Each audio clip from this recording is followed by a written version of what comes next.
Le caractère héréditaire du cancer du sein. Ce que vous et votre famille devez savoir.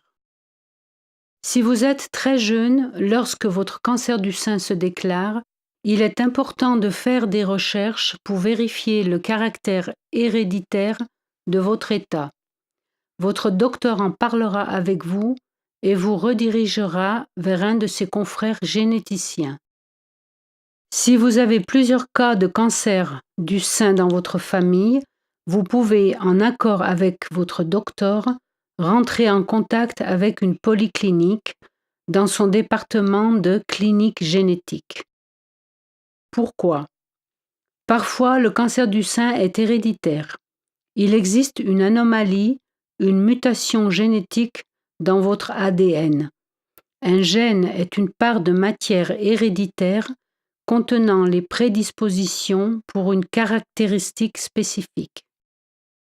Parmi ces gènes, 2 sont connus pour contenir les prédispositions héréditaires du cancer du sein, BRCA1 et BRCA2. S'il existe une anomalie dans le gène BRCA1 ou dans le 2, il y a 60 à 80% de chances que vous soyez un jour atteinte du cancer du sein. Vous êtes par conséquent porteuse de cette anomalie comportant le gène du cancer du sein et risquez de passer cette même anomalie à vos enfants, aussi bien à vos fils qu'à vos filles. Si une patiente est reconnue comme porteuse d'une défaillance génétique du BRCA1 ou 2, il est facile de déterminer par la suite qui, dans la famille, peut aussi en être porteur. Ces membres de la famille sont dès lors avertis et sont ainsi capables de juger par eux-mêmes s'il est préférable de se faire retirer les ovaires ou les seins comme mesure de précaution. Une autre option moins radicale est d'avoir des dépistages réguliers à partir de l'âge de 25 ans. En quoi consistent les tests génétiques ?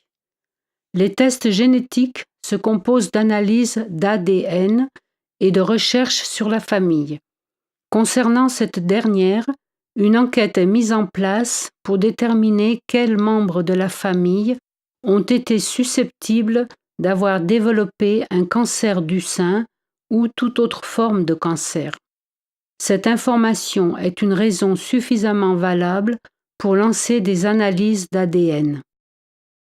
Cette analyse est d'abord effectuée sur un membre dont on a diagnostiqué un cancer. S'il s'agit de la toute première analyse effectuée dans la famille, les résultats vous parviendront normalement dans les 2 mois. Défaut héréditaire porteuse du gène BRCA1 ou 2. Que doit-on faire lorsque l'on découvre ce défaut héréditaire ? Dans ces circonstances, vous rentrez dans la catégorie des personnes qui doivent régulièrement faire des contrôles pour le cancer du sein. Mais vous pouvez aussi décider préventivement de vous faire retirer la poitrine. Ce n'est pas un choix aisé. On peut ajouter à cela que le conseil logique pour les femmes entre 35 et 40 ans est de pratiquer l'ablation des ovaires.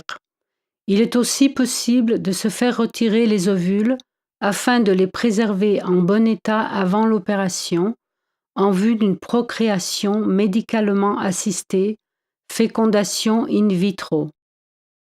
Si, il est fort probable que, vous avez le gène du cancer du sein, vous devrez voir un gynécologue 1 fois par an. Ce spécialiste vérifiera l'état de votre utérus et de vos ovaires annuellement avec une échographie interne. Suivi psychologique. Il est essentiel de prendre en considération les conséquences de ce défaut héréditaire avant d'accepter d'effectuer une analyse génétique. Voulez-vous vraiment le savoir ?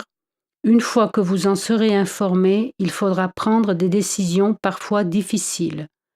Une assistante psychologique est généralement recommandée dans ces cas-là. N'hésitez pas 1 seconde à en faire usage.